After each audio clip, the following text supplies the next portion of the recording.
Et les jeunes, ça passe notamment par l'apprentissage, notamment, mais de nombreuses autres initiatives sont lancées. On va en faire un tour d'horizon, là aussi très concret, pour vous donner des idées dans le quotidien de votre travail. Mylène Chambon, bonjour. Vous êtes du cabinet Hémicité. Vous allez nous livrer les conclusions de l'étude FEDESAP sur l'apprentissage. Sébastien Prudhomme, bonjour, ici, dirigeant de Domino Service et délégué régional PACA de la FEDESAP. Vous allez témoigner de la possibilité d'intégrer des jeunes issus des quartiers dans le cadre des emplois francs. Et puis Cyril Melchior. Cyril Melchior. Non. Jean-François Le Gall, pardon, dirigeant de With You, nouvel administrateur de la FEDESAP, vous allez témoigner des bonnes pratiques de l'intégration des jeunes dans les métiers de la petite enfance. Alors, on va commencer avec vous, Mylène Chambon, du cabinet Hémicité. Vous êtes sociologue, anthropologue au départ. Vous travaillez depuis des années dans le secteur des services à la personne. Vous avez mené cette étude pour la FEDESAP intitulée « L'apprentissage, une solution pour susciter l'attrait des jeunes dans l'aide à domicile ». Nous en avons la primeur aujourd'hui. On va prendre le temps de la détailler. D'abord, quel contexte, quelle méthodologie vous avez adoptée? Oui, merci. Bonjour à tous. Alors, c'est une étude qui a été menée dans le cadre de la commission valorisation des métiers de la FEDESAP, avec d'éminents adhérents à la FEDESAP. Et c'est une étude qui était décomposée en 3 volets. Rémus en a cité un tout à l'heure, celui où on cherchait plutôt à comprendre la représentation des auxiliaires de vie sur leur métier. Donc là, à peu près 5000 auxiliaires de vie ont été interrogés via un questionnaire en ligne. Cette étude comprend 2 autres volets, dont celui de l'apprentissage que je vais vous présenter aujourd'hui. Alors, le contexte, on l'a déjà évoqué avec la première table ronde. On a, notamment dans l'aide à domicile, d'importantes demandes de besoins d'aide humaine et en face, très peu de candidats. Alors, la question, c'est de savoir comment recruter de nouvelles personnes et notamment comment attirer les jeunes dans le secteur. Donc, l'apprentissage en est la possibilité, notamment avec les dernières lois, la loi de 2018 qui permet de faciliter aussi la création des CFA. Et le plan Un jeune, une solution, qui a notamment aidé financièrement les entreprises pour pouvoir recruter un apprenti. Alors, quels sont les constats que vous avez faits lors de cette étude? Alors, c'est une étude que l'on a... juste 2 mots sur la méthodologie, comment on a procédé. On a fait à la fois une étude qualitative, où on a travaillé par entretien, et donc on a interrogé les 3 parties prenantes dans le secteur. Les slides arrivent, mais en décalé. Voilà, ça c'est le contexte. Hop, on passe à la suivante, s'il vous plaît. C'est la méthodologie. Ah, c'est moi qui l'ai... D'accord. Alors, je ne sais pas si je vais réussir à faire fonctionner ça, mais... Bouton vert, ça devrait aller. Donc, hop, si je fais ça, voilà. Donc, on a interrogé à la fois des CFA. Donc, on a interrogé 7 CFA sur tout le territoire national, donc dans 7 régions différentes. On a interrogé donc des apprentis en entretien et on a passé un questionnaire que vous avez peut-être vu passer justement aux membres de la FEDESAP où voilà, 490 entreprises ont répondu. Et de tout ça, donc, on a tiré des constats. Alors, les constats, quels sont-ils? Alors, les constats, pour l'instant, c'est que parmi tous les apprentis qui ont été formés, seulement, on peut dire c'est déjà ça, mais 25% restent dans le secteur. Et alors, pourquoi? Donc, c'est l'objet un petit peu de l'étude. D'abord, les difficultés. Ce qu'il faut savoir, c'est que les CFA, les organismes de formation, ont pas mal de difficultés à trouver des candidats. Donc, ils font des sessions avec des petits groupes, entre 7 et 12 candidats, enfin apprentis. Et d'autres difficultés, c'est que c'est un public jeune, c'est un public d'adultes en devenir. Et du coup, plusieurs difficultés à ça. D'abord, certains jeunes se considèrent encore un peu à l'école durant l'apprentissage. Et donc, c'est vrai que le matin, quand on n'a pas envie d'y aller, on dit qu'on a mal à la tête. Et donc, c'est vrai qu'il y a pas mal d'absentéisme. Donc, pour les entreprises, il y a aussi la difficulté de manager ce public qui est assez différent du public qu'ils managent d'habitude, où il faut rappeler que dans l'aide à domicile, la moyenne d'âge est de 47 ans. Donc on se retrouve avec des employeurs qui sont aussi assez déçus finalement, là où ils pensaient aussi pallier un petit peu au manque de recrutement via l'apprentissage.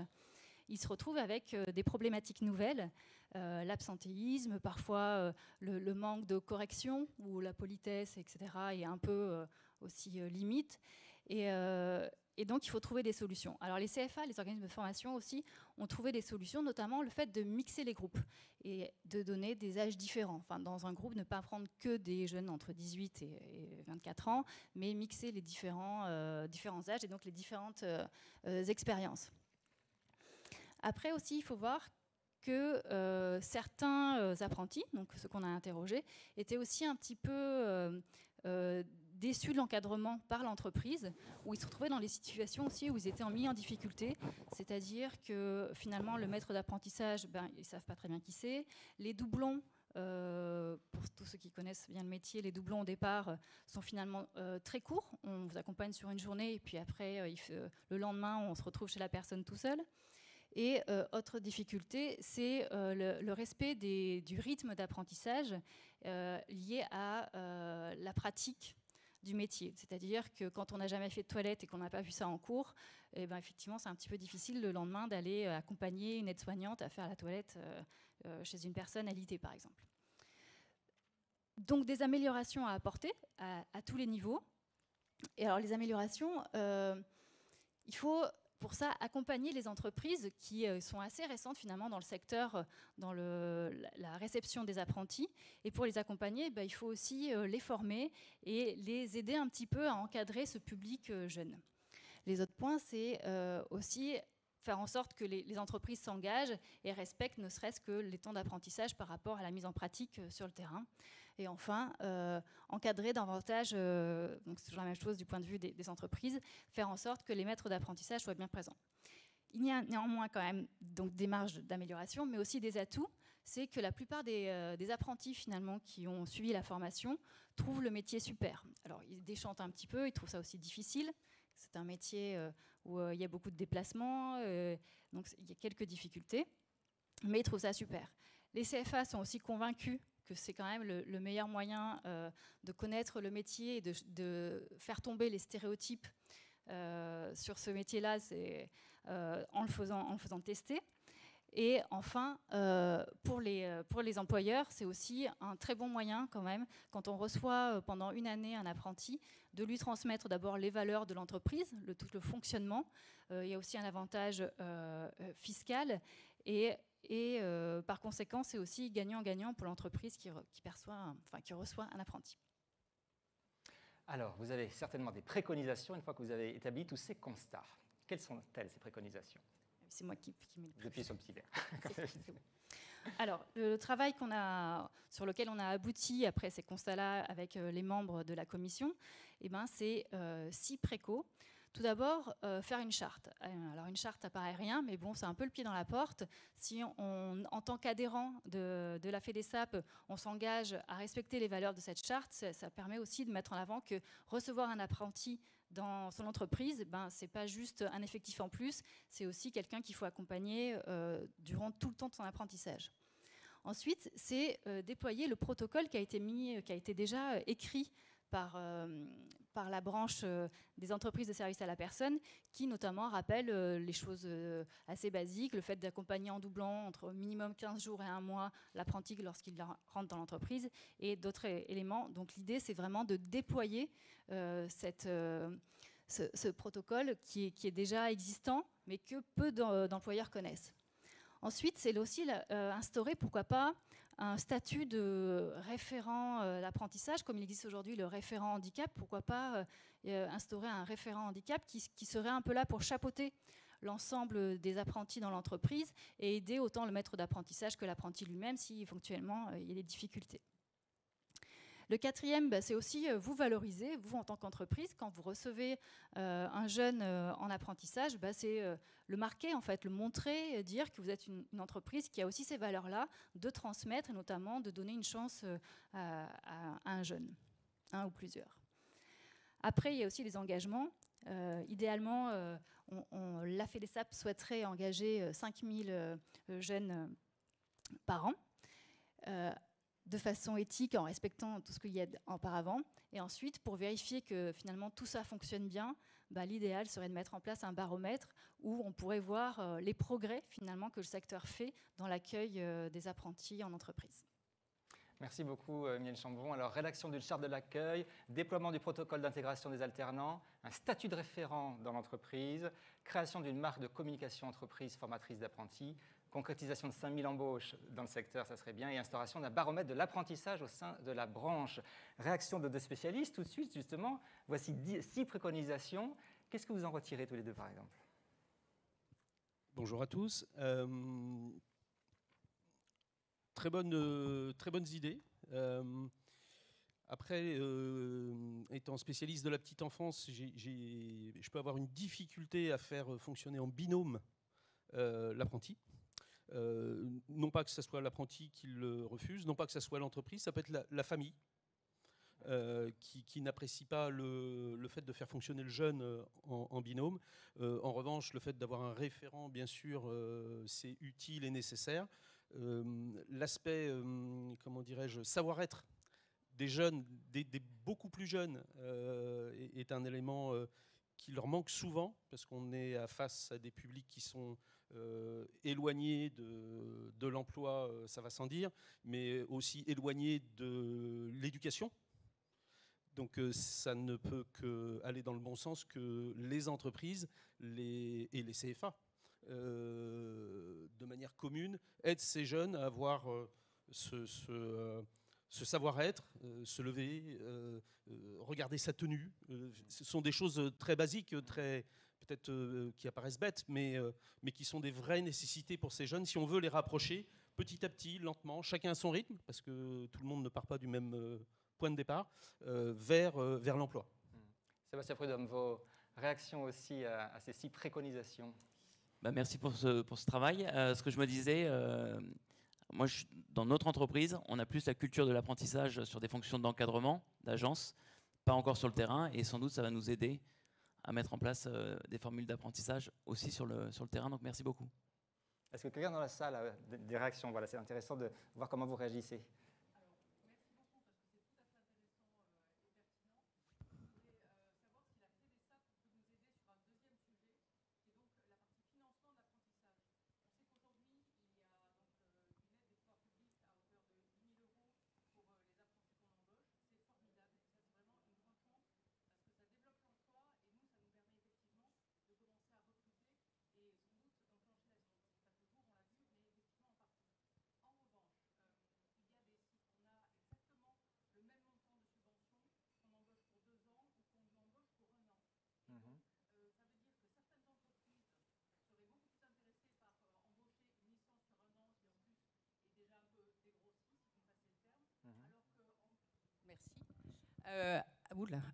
Pardon pour la différence de son. C'est impressionnant au début, mais ça va. Voilà. Bon. Et donc, alors que la différence, effectivement, si on embauche mettons un licence ou un bachelor qui est déjà en 3e année, on obtient 8 000 € de subvention, c'est super. Et en plus, la personne est déjà dégrossie ou un peu formée parce qu'elle a déjà 2 ans d'études. Donc, le travail pour l'employeur est moindre en termes de formation et d'accompagnement. Alors que quand on embauche un BTS qui démarre, je peux vous dire que ça n'est pas le même niveau d'autonomie, de réflexion, de recul et tout et tout. Et donc, est-ce que la FEDESAP pourrait nous aider soit à avoir des subventions complémentaires sur une 2e année d'apprentissage type BTS, ou en tout cas une 2e année, voilà, ou au contraire, alors là je vais peut-être me faire lyncher par certains, mais de dire... Non, mais j'assume, c'est pas la question. C'est de dire, on fait 8 000 € pour une première année ou pour des cycles de 2 ans et 4 000 € pour un cycle, pour un licence qui est par définition censé être moins difficile à former parce qu'il a déjà 2 ans d'expérience. Il y a Amir déjà. J'ai cru comprendre que le 2000, la 2e année, n'avait plus cours. Dixit, mon expert comptable, l'année dernière. Mais ça a peut-être changé. Amir Reza Tofigui veut répondre aussi. Pour apporter un élément de réponse, déjà, on se bat pour qu'on ait toujours droit aux 8 000 € l'année prochaine. Et nous vous en remercions. Donc, si déjà on a ça, je pense qu'on pourra être très content, mais pour l'instant, les arbitrages n'ont pas été encore rendus. Mais voilà, déjà, on se bat juste déjà pour ça, et je vous garantis même pas qu'on puisse encore l'avoir. Est-ce qu'il y a d'autres réactions? Non, mais je parle déjà de... Alors ça, la règle du complément, je la connais pas, mais en tout cas, pour les 8 000 € l'année prochaine, pour l'instant, on n'a encore aucune validation. Merci Amir. Je vois que ça fait beaucoup réagir vos préconisations, c'est très intéressant. On va prendre une 2e réaction. Oui, madame. J'ai 2 réflexions dessus. Premièrement, les personnes qu'on peut prendre en apprentissage sur l'aide à domicile, il y a peu de formations sur lesquelles on accède. On commence tout juste à en avoir sur des bacs pro, par exemple, à SSP, où ils font leur terminal en apprentissage, mais sinon on a du mal à en avoir, parce que ça ne se propose pas, quoi. Ils ne font pas la formation en alternance.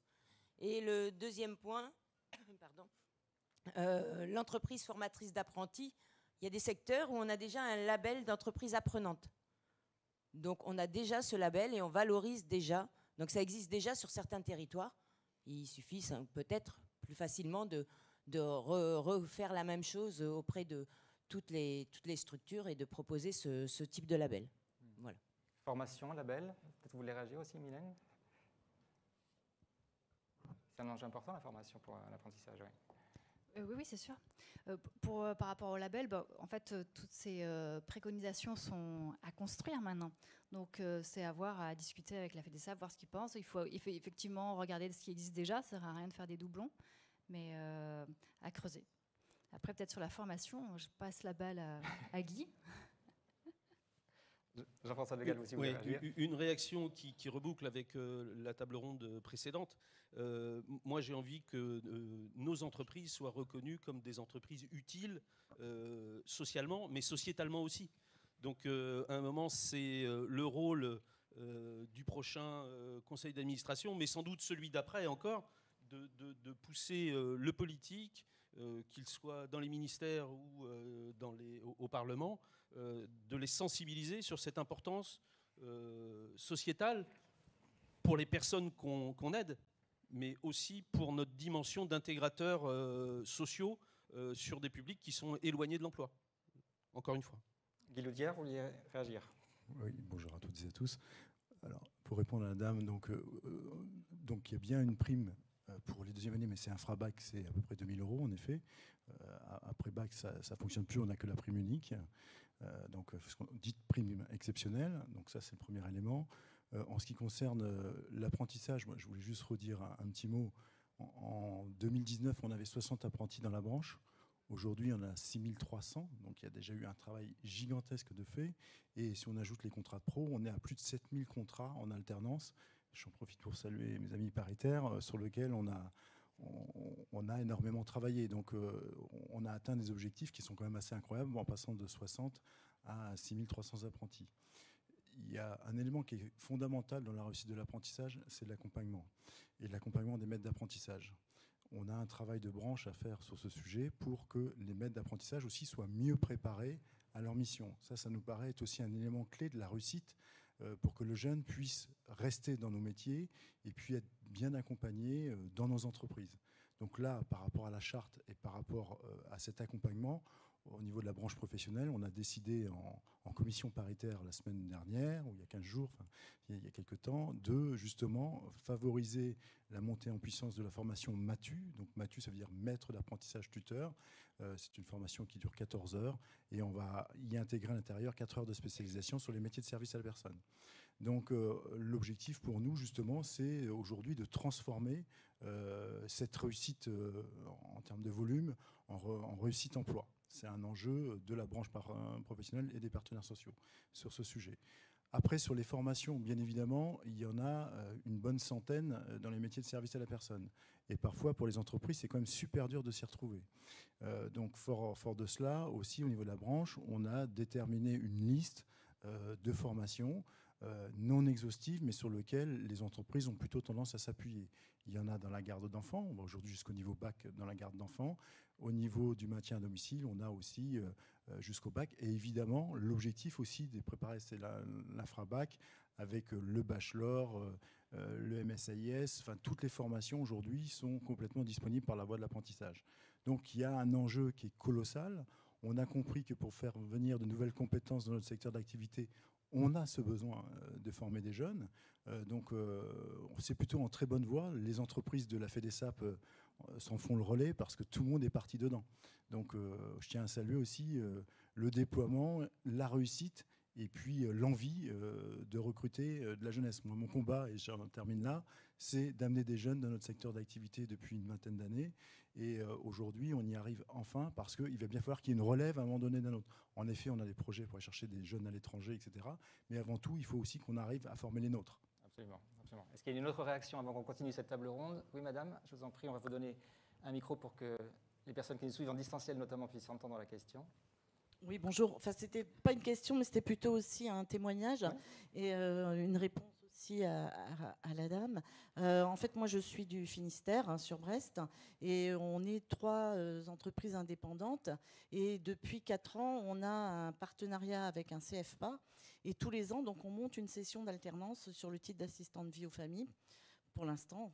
Et donc, du coup, tous les ans, on s'est regroupés pour pouvoir faire notre propre formation plutôt que d'intégrer une formation qui est déjà existante. Et donc, on a ce partenariat depuis, on va entamer là, la 4e année. Alors, le plus difficile, c'est de trouver des candidats. Ouais. Mais monter la formation, on peut aussi des fois se mutualiser à plusieurs quand on est comme nous, des 3 petites structures. Et on parlera des CFA, justement. On va en parler, c'est prévu dans cette table ronde, on va en parler dans quelques instants. Je reviens à nos invités. Jean-François Legal, donc vous êtes dirigeant de With You. C'est un réseau indépendant spécialisé dans la garde d'enfants et de ménage. Vous avez toujours misé sur les jeunes, avant les aides d'apprentissage. Hein, vous faites beaucoup d'alternance. Racontez-nous tout simplement pourquoi vous avez mis si tôt en place ce dispositif envers les jeunes. Ça s'est imposé assez naturellement, en fait. Dans la garde d'enfants, alors ça vient de la demande client en réalité, puisque le plus gros de notre demande c'est pour les enfants de moins de 3 ans. Or, pour répondre au cahier des charges de l'agrément mis en place par l'administration, il nous faut des personnes soit diplômées de la petite enfance, soit en cours de formation. Donc, par nécessité, il nous fallait des jeunes, parfois des moins jeunes,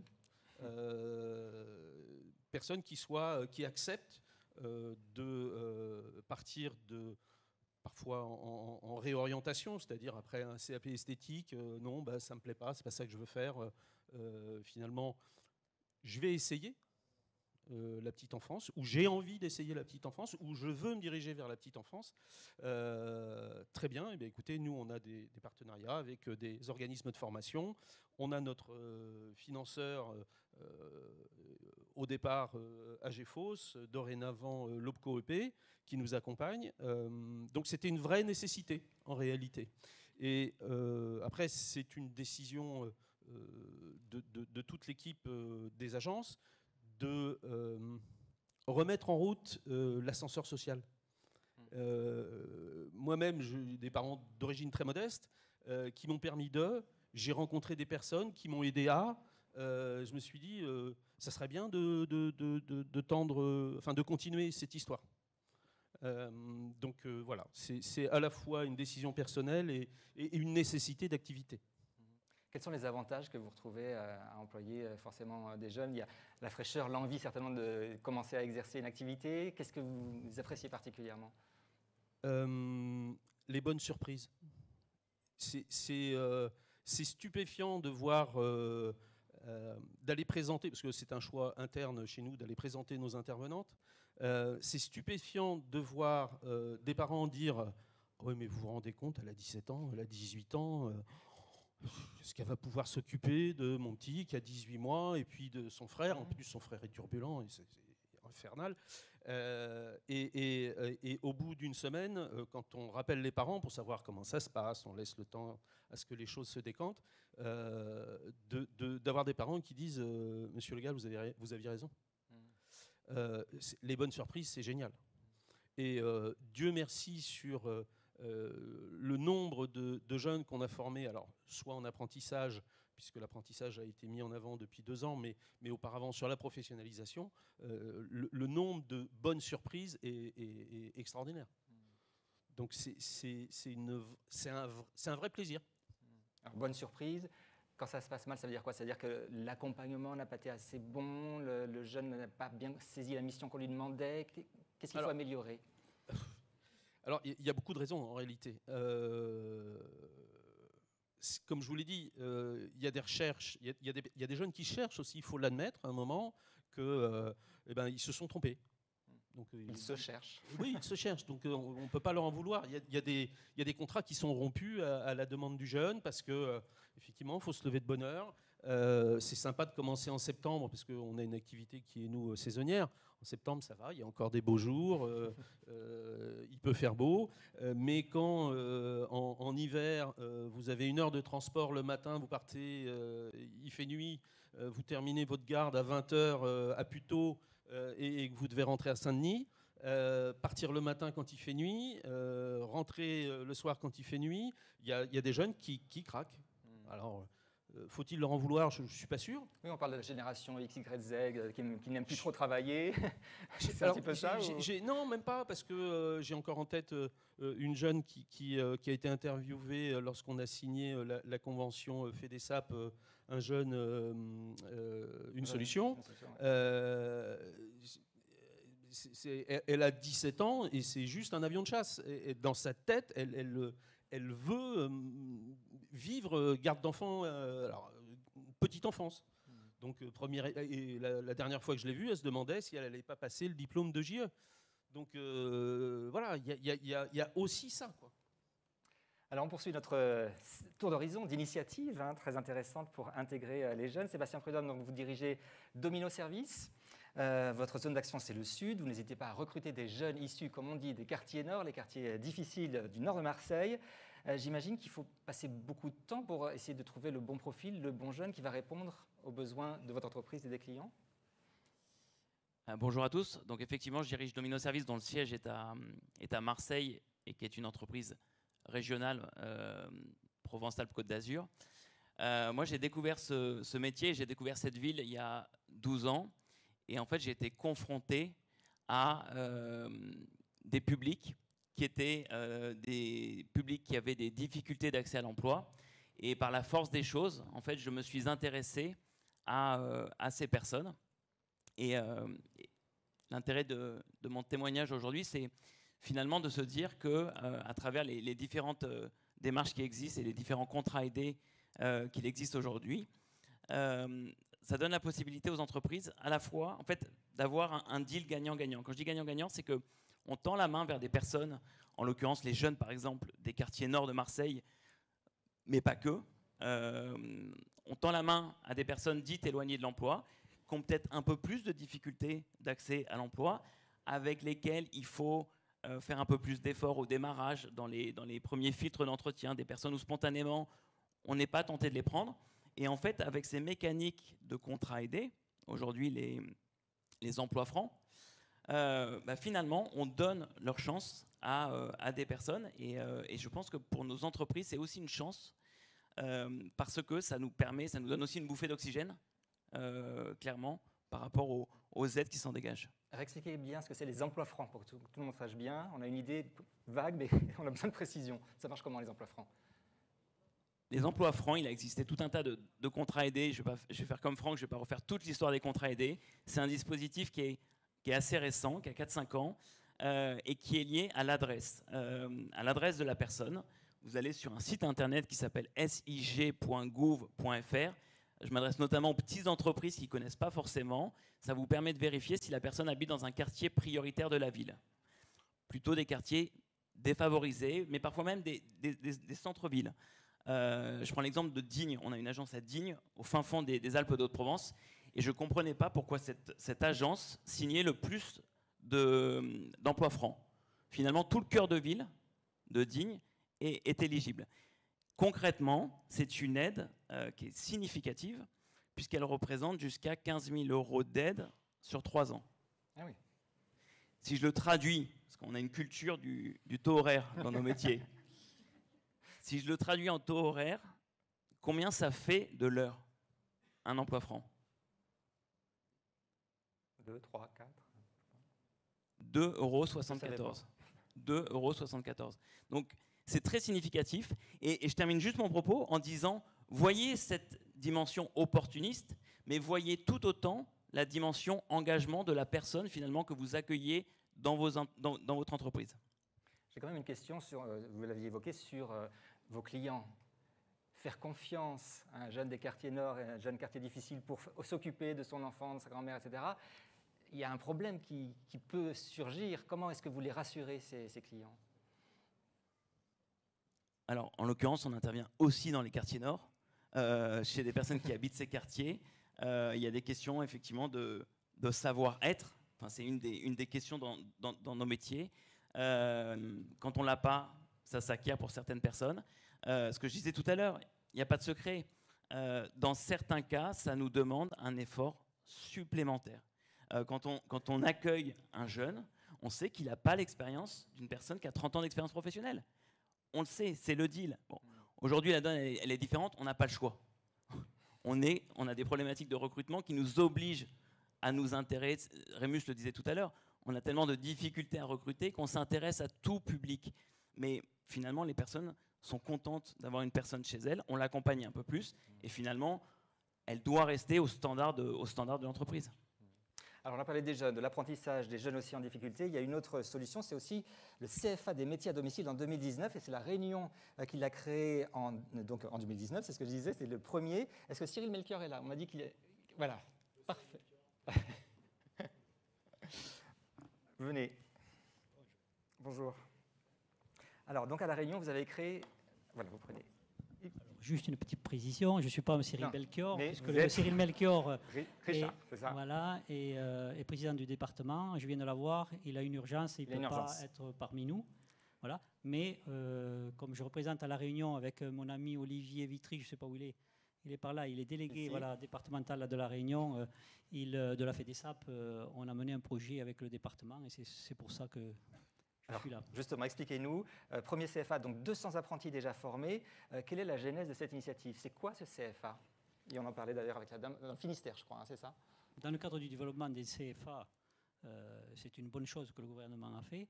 On a imaginé donc, un CFA avec un partenariat avec un département, un conseil départemental, sachant que dans le maintien à domicile, souvent, c'est un interlocuteur incontournable.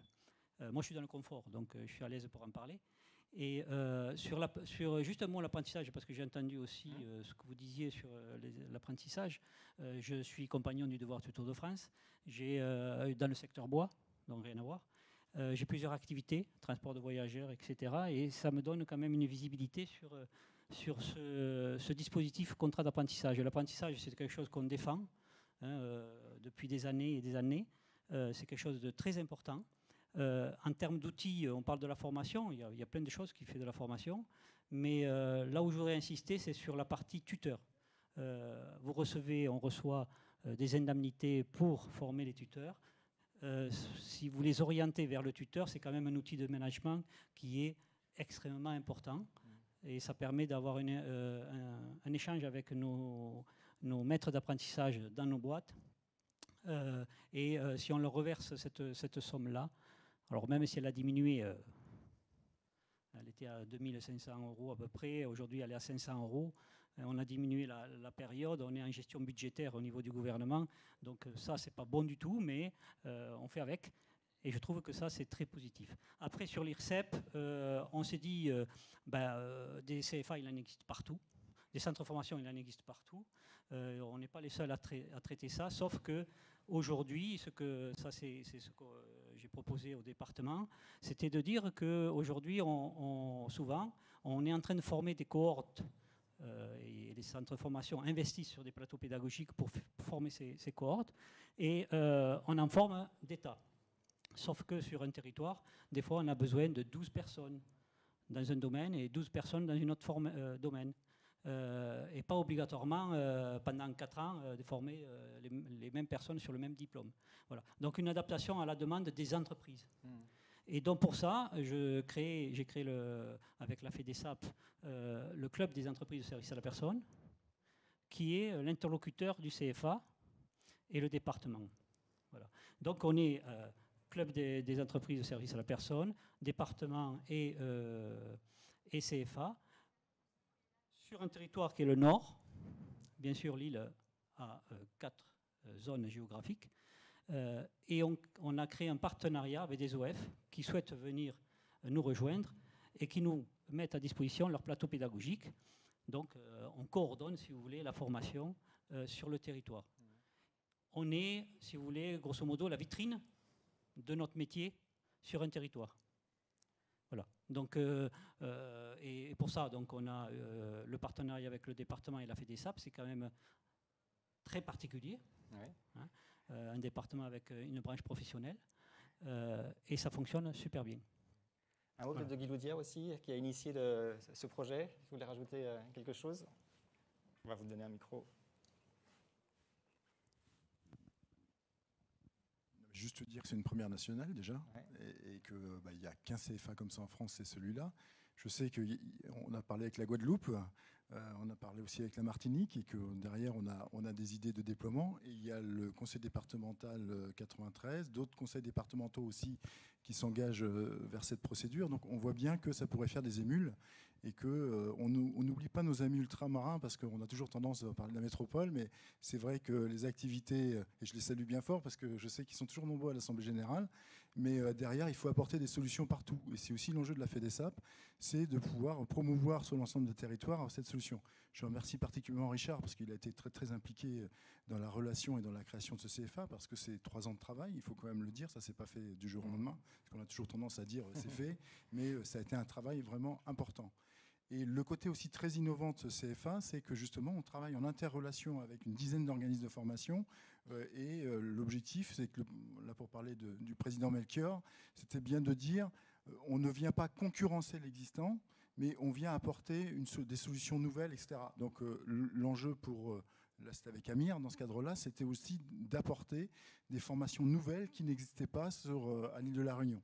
Et l'objectif après, si on travaille avec la Guadeloupe et la Martinique, ce sera aussi de faire la même chose, c'est d'apporter quelque chose de nouveau, parce que s'il existe déjà plein de titres ADVF, ça n'a pas de sens. Là, on a créé de l'IVAN, on a créé le bachelor, on a créé tout un tas de choses qui ont du sens pour les Réunionnais et puis les populations ultramarines. Merci, on a essayé de vous donner un maximum d'idées pour recruter ces jeunes qui sont certainement l'avenir de ce secteur. Merci beaucoup, c'est la fin de cette table ronde. Merci beaucoup à ces intervenants.